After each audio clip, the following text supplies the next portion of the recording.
এমন অনেক শহীদ পরিবার রয়েছে যারা তাদের জায়গায় এখন মামলা করেও ভয় আছে।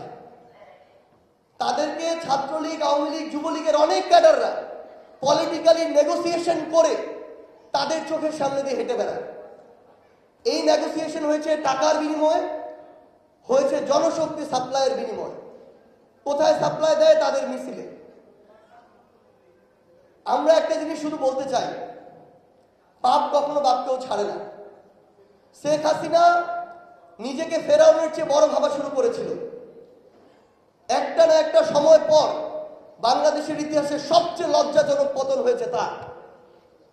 সো এই জায়গা থেকেও যদি আমরা আমাদের এই শিক্ষাটুকু না নেই, আমরা যদি অন্তত এই বিষয়ে নেগোসিয়েশনে যাই, ছাড় দেই, সেটা আমাদের অন্তর্বর্তীকালীন সরকারের কেউ হোক, আমরা কেউ হই, ফ্যাসিস্ট বিরোধী অন্য রাজনৈতিক দলের যে কেউ হোক, যদি আমরা এটা করি, অবশ্যই আজকে হোক, 5 বছর পরে হোক, 10 বছর পরে হোক, এই পাপের শাস্তি আমাদের ভোগ করতেই হবে।